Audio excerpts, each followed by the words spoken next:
افغان تعلیمي اکاډمي ګرانو زده کوونکو او لیدونکو السلام علیکم ورحمت الله وبرکاتو.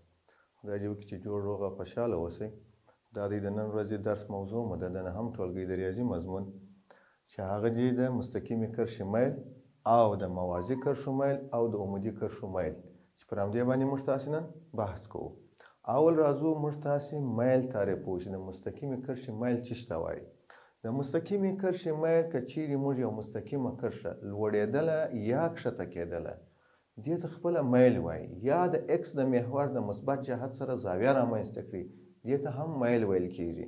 دوه تعریفه مو ورته وکړل، د کرښې مستقیمه چې پورته کېږي یا کښته کېږي دې ته خپله څه ویل کېږي؟ میل ویل کېږي. میل خاصیتو ته راځو. په میل کې کوم خاصیتونه موږ لرو؟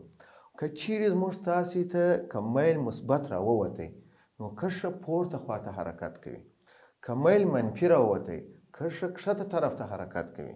که میل خپله صفر سو څه حالت رامنځته کوي، په دې حالت کې به وای1 د وای2 سره مساوي کېږي. کرښه په افقي شکل سره پرته به وي. کرښه به څنګه شکل پرته وي؟ داسې به په افق سره پرته وي. او که چیرې x1 د x2 سره مساوي سول بیا دلته موږ تاسې میل نه لري یا تعریف سوی نه دی، نو په دې ځای کې بیا خط په عمودي ډول سره راځي. راځو د میل فارمول ته راځو. میل موږ ته وایي چې داسې y2 منفي y1 پر x2 منفي x1 چې دا خپله د میل فارمول دی. اوس دا څنګه لاسته راغلی دی په همدې باندې بحث کوو. وګورئ که موږ تاسې د وضعیت کمیاتو په سیسټم کې دوې نقطې یو د x1 او y1 بل د x2 او y2 راکړل سوي وي او موږ تاسې وغواړو هغه د وضعیت کمیاتو په سیسټم کې وټاکو. فرض کړه که چیرې موږ د x1 نقطه دلته وټاکو او د y1 نقطه همدې ځای کې وټاکو او دا سره وصل کو. دا څنګه کو؟ سره دا رقم وصل کو. دې نقطې ته به موږ تاسې څه وایي؟ د A نقطه ووایو. همدا رقم که چیرې موږ تاسې د x2 نقطه د x پر محور وټاکو او د y2 نقطه د y پر محور وټاکو، دا نقطې سره وصل کو، په دې کې به داسې یو شکل منځته راسي. دا به سي د B نقطه. که دا د A نقطه او د B چې موږ تاسې مخکې په ډسټنس فاصله کې مو ویلې وه په همدا شکل سره وصل کو. داسې وګورئ دا خپله یو شکل د میل شو. اوس که چیرې موږ دا نقطه د دې سره وصل کو، موږ مخکې په فاصلې په فارمول کې هم په همدا شکل ویلې وه چې دغه اندازه چې ده تر دغه ځای پر د مبدا څخه x2 ده تر دغه ځای پورې x1 ده. که چیرې زه د x2 اندازې څخه x1 تفریق کړم دغه اندازه موږ ته په دغه اندازه خط راکوي چې هغه ته زه ویلی سم x2 منفي x1.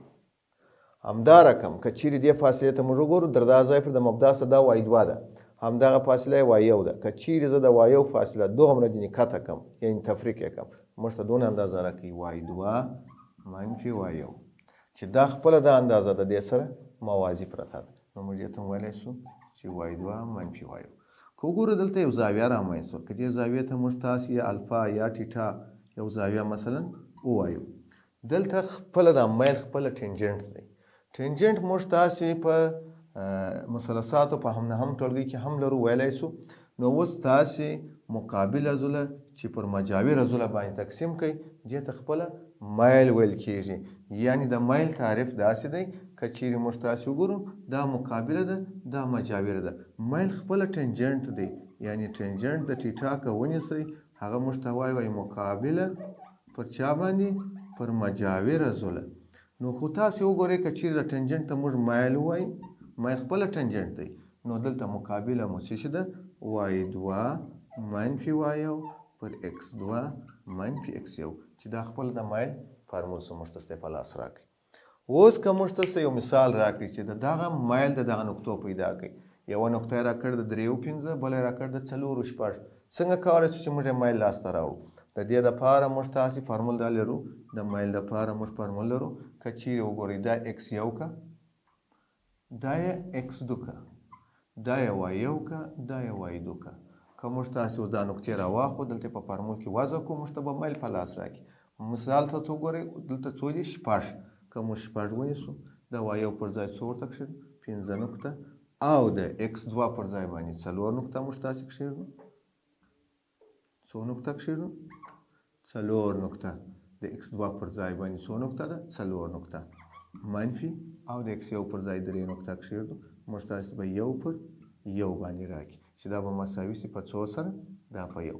دغه یو تقریبا 45 درجې ټانجنټ زاویه دغه ځای جوړه کړې ده. یعنی دا د مځکې د سطحې سره په څو درجو زاویه 45 درجې زاویه جوړه کړله.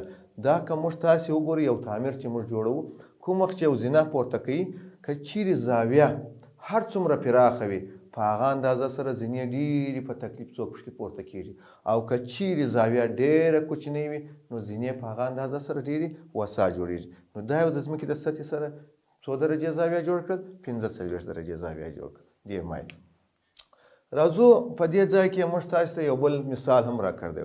وایي هغه مستقیم خط چې د 2 او 4 کې نقطه یې راکړې ده ټوک څخه تېر سي د کې قیمت پیدا کړئ. نو د کې قیمت څونه پیدا کړو چې موږ تاسې راکړی شرط د دې چې موږ ته مایل راکړی وي. نو خو مایل یې موږ تاسو ته فرض کړه که مایل یې راکړی وي که چیرې څو مایل یې څومره وي مایل یې مثلا 3 وي نو موږ څنګه کولی شو د مایل فارمول ته راځو. په مایل کې موږ تاسې ویله چې y2 منفي y1 پر x2 منفي x1. اوس د دې فارمول څخه موږ کار اخلو. که چیرې موږ وګورو مایل پر ځای باندې څو نقطه ایږدو 3 نقطه ایږدو د y2 پر ځای باندې که چیرې موږ تاسې را دا x1 کو دا y1 دا x2 کو دا y2 کو دلته به کښېږدو د کې قیمت منفي څو منفي 15 او دلته تاسې ورته وګورئ که چیرې دلته x2 ته راسو x2 قیمت مو 4 وي او دا مو 2 وي. اوس به مایل خپله په لاس راسي د کې قیمت به لاسته راوړي. وګورئ که موږ تاسې وګورو دا یې 3 مساوي کې منفي 15 او لاندې ولرو څو 2. که چیرې طرف وسط یې کړو په همدې ځای کې نتیجه داسې راځي کې منفي 15 مساوي 6. که چیرې موږ کې منفي هغه طرف ته واړو مساوي به سي 6 جمع 15 نو موږ ته به د کې قیمت څو په لاس راکړي 11. همدغه د کې قیمت چې موږ تاسو ته په لاس راکړي. ګرانو زده کوونکو موږ تاسو ته په یو دې موضوع کې د موازي کرښو میل راکړی دی. د موازي کرښو میل څه ته وایي؟ وایي دوې کرښې هغه وخت موازي دي چې میلونه یې سره مساوي وي. که چیرې میلونه یې نه وه مساوي پوه سه چې دا موازي نه دي.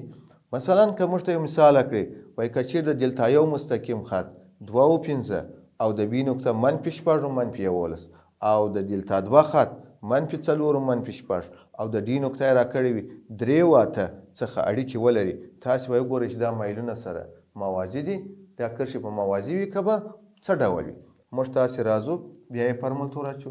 لومړی د دغه دلتا یو خط میل پیدا کړو. نو د دلتا یو خط میل د دلتا یو خط پیدا کړو. تاسې وګورئ دا دی دلته وګوره x2 y2 باید موږ تاسې پیدا کړو. x2 او y1 y2 نقطې پیدا کړو. دغه اوله نقطه چې ده دا چې څه ده x1 ده. دا نقطه چې څه ده x2 ده او دغه نقطه y2 فیصله او دغه نقطه چې څه ده y1. اوس که موږ تاسې راسو اول به د y2 نقطې وضع کړو. y2 نقطې که چیرې موږ تاسې منفي 11 وي او بله نقطه مو څو وي منفي 15 وي تقسیم پر x2 مو څو وي x2 مو منفي 6 وي او x1 به مو څو وي منفي 2 به وي. دا که موږ تاسې وګورو دا به سي منفي 16 او منفي 8 منفي پر منفي تقسیم کو مثبت 16 تقسیم 8 2 دې میل چې سو 2 سو. که چیرې موږ تاسې دا بلې نقطې ته راسو دا بل میل پیدا کړو د دلتا 2 ده هغه به هم په همدا شکل سره پیدا کړو. وګورئ په دې ځای نقطه کې سی نقطه ده.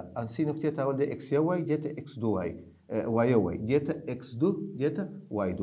اوس راځو په دې ځای کې موږ تاسې د y2 نقطه 8 ده او د y1 نقطه مو څو ده منفي 6 یعنی منفي 6 او دلته راځو څو ده دا بل تاسې ورته وګورئ دې ځای کې x2 3 او دا بله نقطه مو څو ده منفي 4. وګورئ که چیرې موږ تاسې 8 خپله ولیکو منفي ضرب منفي دا یې مثبت دا یې 6 دا یې 3 منفي ضرب منفي مثبت دا یې 4. وګورو د مایل د دلتا 2 د کرښې د 8 6 دا یې 14 دا یې تقسیم 9 دا به څو سي 2. وګورئ دلته که چیرې وګورو دا مایل هم 2 سو دا مایل هم 2 سو. وګورئ که مایلونه سره مساوي سول دا په خپل مابین کې دا کرښې څه ډول دي دا موازي دي. یعنی کرښې په دا شکل پرتې د وضع کمیاتو په سیستم کې که چیرې موږ کرښې رسموو یوه کرښه به همداسې پرته وي فرض کړه دا د دلتا یو کرښه ده بله کرښه به همداسې پرته وي دا د دلتا دوه کرښه ده کرښې به په دې شکل سره دواړې پرتې وي چې دا زموږ ستاسې په اصطلاح باندې موازي کرښې دي راځو ګرانو زده کوونکو د عمودي کرښو میل ته په دې کې موږ تاسې وایو کرښې څه وخت سره یو پر بل عمود دي هغه وخت یو پر بل عمود دي چې د دوی د ضرب حاصل مساوي په څو سره سي په منفي یو سره سي که چیرې موږ تاسې ته اوس یو مثال راکړل سوی یعنې ام2 ضرب ام2 مساوي په منفي یو د دغو نقطو څخه اوس موږ کولی سو چې د دوی میلونه پیدا کړو مثلا که چیرې ای بي نقطه یې موږ ته راکړلې اول یې موږ تاسې میل پیدا کړو میل خو موږ تاسې مخکې ول د کومې نقطې میل پیدا کړو د ای بي د نقطې میل پیدا کړو د دغو نقطو که چیرې وګورو موږ تاسې ویل چې وای دوه منفي وای یو پر اکس دوه منفي اکس یو که چیرې وګورو دا نقطه یو منفي پنځه پر څو باندې یو منفي اووه که چیرې د دې فرق موږ تاسې راوباسو دا به څو سي منفي شپږ پر څو باندې دلته موږ تاسې منفي څلور پر منفي شپږ باندې که چیرې موږ تاسې وګورو دا اختصارات وکړو دوه دوه څلور درې دوه شپږ او منفي پر منفي تقسیم کړو مثبت دوه پر درې به جواب او که چیرې موږ تاسې د سی ډي میل پیدا کړو سی ډي میل پیدا کړو په دې ځای کې بیا موږ وایو چې وای دوه منفي وای دو پر اکس دو منفي اکس یو چې هغه نقطه یې موږ ته راکړې ده دوه منفي پنځه پر څو باندې پر دوه منفي صفر باندې که دې فرق ته موږ وګورو دا منفي درې پر څو سو پر دوه سو یو میل ګرانو شاګردانو دوه پر درې سو بل میل مو منفي درې پر دوه سو و دا دواړه میلونه موږ سره ضربوو میل راخو د ای بي میل ضربې میل د کم یو د سی ډي میل که چیرې موږ دا دوه قیمتونه موږ دلته اوس راواخو د یو میل دوه پر درې دی او د بل میل منفي درې پر دوه دی اوس که اختصارات وکړو یو دوه دوه یو دوه دوه یو درې درې یو درې درې صورت په صورت کې مخرج په مخرج کې علامه منفي پرته ده د منفي یو پر یو نو مساوي سو په منفي یو نو دا نقطې که موږ تاسې د وضع کمیاتو په سیسټم کې را رسم کړو دا خطونه به یو پر بل عمود وي او نیوي درجې زاویه به رامنځته کوي نو ګرانو زده کوونکو دا و نن د زموږ تاسې د نوي موضوعګانو درس چې بیا زه ستاسې په درانه خدمت کې حاضرېږم د الله په امان